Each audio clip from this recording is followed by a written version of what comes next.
Bismillahirrahmanirrahim. Assalamualaikum warahmatullahi wabarakatuh. Sholat secara bahasa artinya adalah berdoa, sedangkan secara istilah adalah suatu bentuk ibadah kepada Allah yang terdiri dari perkataan dan perbuatan tertentu yang dimulai dengan takbir dan disudahi dengan salam. Lantas, apakah kita paham arti bacaan sholat kita? Bacaan sholat semuanya menggunakan bahasa Arab. Namun banyak umat Islam yang tidak paham dengan bahasa Arab, karena penganut Islam bukan saja bangsa Arab, melainkan dari berbagai bangsa dan berbagai negara di dunia. Sebagian orang berpikiran bahwa bacaan-bacaan sholat bisa menggunakan bahasa Indonesia. Menurutnya, Allah Subhanahu wa Ta'ala pasti paham walaupun kita menggunakan bahasa apapun. Pertanyaannya, bacaan apa sajakah yang boleh dan dilarang di dalam sholat? Benarkah ada bacaan ketika dibaca bisa menimbulkan dosa? Saat sholat, ada bacaan yang wajib kita baca, seperti Al-Fatihah di setiap rakaatnya. Ada juga bacaan sunnah, seperti surat-surat pendek Al-Quran yang dibacakan di 2 rakaat pertama. Lalu, bolehkah kita menambahkan doa-doa pribadi yang sifatnya duniawi?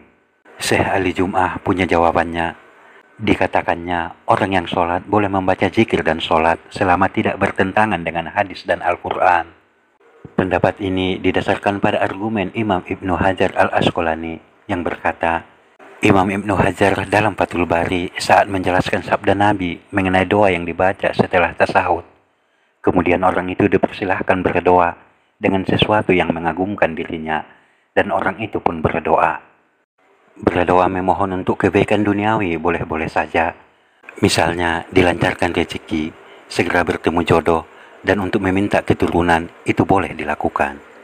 Hal ini juga dibenarkan oleh Imam Al-Baji dalam kitab Al-Muntaka Syarah Al-Muwatta. Beliau berkata, hal ini sebagaimana Imam Malik berkata, tidak masalah berdoa dalam sholat maktubah dan dengan bentuk doa sesuai yang dikehendaki, baik berupa doa ukhrawi ataupun duniawi, baik yang sesuai dengan doa dari Al-Quran ataupun mengarang sendiri. Namun, ada juga ulama yang berpendapat boleh menambahkan doa pribadi, baik tentang dunia ataupun akhirat, asalkan doa itu disebutkan di dalam hati dan tidak dilafalkan atau diucapkan. Menambahkan bacaan dalam sholat pernah dilakukan oleh Ibnu Umar. Dalam kalimat syahadat, Ibnu Umar berkata, wahdahu la syarikalah wa ashhadu anna Muhammadan abduhu wa rasuluh, yang artinya tidak ada sekutu baginya dan aku bersaksi bahwa Muhammad adalah Rasulullah. Kita mungkin sudah melakukan sholat selama puluhan tahun, tapi ternyata ada fakta penting yang harus kita ketahui, yaitu mengenai surat-surat yang dibaca setelah Al-Fatihah. Selama ini mungkin kita terbiasa membaca surat-surat pendek tanpa memperhatikan urutannya. Ternyata hal ini berbeda dengan yang dilakukan oleh Rasulullah Shallallahu Alaihi Wasallam. Beliau sangat jarang membaca surat-surat pendek seperti An-Nas atau Al-Falaq, kecuali dalam perjalanan. Saat sholat subuh, Rasulullah terbiasa membaca surah Qaf pada rakaat pertama dan surah Ar-Rum pada rakaat kedua. Beliau juga pernah membaca surah At-Takwir dan surah Az-Zalzalah. Nabi Muhammad memilih membaca surah yang tergolong panjang ketika sholat. Selain itu, Rasulullah memilih surat secara berurutan. Hal ini dibenarkan oleh Imam Nawawi dalam kitab At-Tibyah. Beliau mengatakan bahwa Al-Quran tak semata-mata disusun secara berurutan, namun ada hikmah di balik hal tersebut.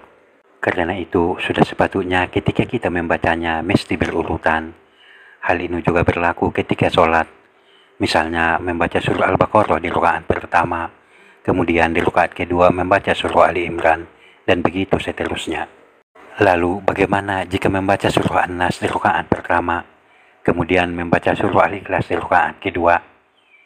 Imam Nawawi menyatakan bahwa hal ini tidak dihukumi boleh, walaupun ada sebagian ulama yang juga membaca surah-surah secara tidak berurutan dalam sholat. Namun, sebagian lainnya tetap tidak menyukai orang yang membaca Al-Quran tanpa memperhatikan urutan. Ada pengecualian dalam membaca Al-Quran secara berurutan dalam sholat. Sebab ada beberapa surah yang dianjurkan untuk dibaca pada sholat tertentu. Misalnya, sholat subuh pada hari Jumat disunahkan membaca surah As-Sajadah pada rakaat pertama dan surah Al-Insan di rakaat kedua. Beda lagi ketika kita sedang mengajarkan anak-anak untuk menghafal surah-surah pendek, maka boleh urutannya dimulai dari surah An-Nas dan berlanjut sampai surah Ad-Duha. Cara tersebut memudahkan anak-anak untuk menghafal. Saat sholat jamaah, imam akan membaca surah Al-Fatihah, kemudian dilanjutkan dengan surah-surah pendek yang dipilih. Kemudian bagaimana jika surah yang dibaca itu tidak kita hafal? Apakah yang harus kita lakukan? Makmum tugasnya adalah mengikuti imam. Saat imam membaca salah satu surat dalam Al-Quran setelah membaca Al-Fatihah, maka makmum cukup mendengarkan saja. Namun ada pengecualian ketika imam membaca surah At-Tin. Hal ini dijelaskan hadis Rasulullah, yaitu ketika imam membaca ayat terakhir. Alaihissallahu biahkamil hakimin. Maka makmum menjawab, bala wa ana ala zalika minas sahidin. Kemudian, bagaimana kalau kita belum menghafal bacaan sholat dalam bahasa Arab? Apakah boleh menggantinya dengan bahasa Indonesia? Dalam sholat, kita sudah diperintahkan untuk mengikuti cara sholat Rasulullah. Kerjakanlah sholat sebagaimana kalian melihatku melakukannya. Hadis riwayat Bukhari. Membaca bacaan selain yang dicontohkan oleh Nabi SAW tidak boleh. Berbicara atau melafalkan sesuatu di luar bacaan yang telah ditentukan, maka bisa membatalkan ibadah sholat.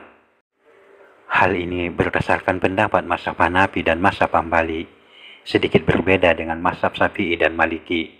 Berpendapat bahwa jika seseorang mengeluarkan perkataan saat sholat, itu tidak membatalkan ibadah jika alasannya adalah lupa. Dan perkataan yang keluar pun hanya sedikit larangan berbicara saat sholat. Sebenarnya telah diperingatkan oleh Allah Subhanahu wa Ta'ala. Suatu hari para sahabat sedang melaksanakan sholat bersama Nabi. Kemudian ada 2 orang sahabat yang asik cerita. Maka karena kejadian itu turunlah ayat Al-Quran. Berdirilah karena Allah dalam sholatmu dengan khusyuk. Quran Surah Al-Baqarah ayat 238. Rasulullah SAW tidak pernah memberikan keringanan perihal bacaan sholat yang berbahasa Arab. Namun ada solusi yang ditawarkan dalam kitab Sunan Abu Daud. Rasulullah memberikan cara bagi orang-orang Arab terdahulu yang belum hafal Al-Fatihah. Beliau bersabda, dan jika tidak bisa berbahasa Arab, hendaklah bertahmid, bertakbir, dan bertahlil. Sahabat channel Berbagi Ilmu yang dirahmati Allah, demikianlah yang dapat saya sampaikan pada kali ini. Semoga bermanfaat. Wallahu a'lam bishawab. Wassalamualaikum warahmatullahi wabarakatuh.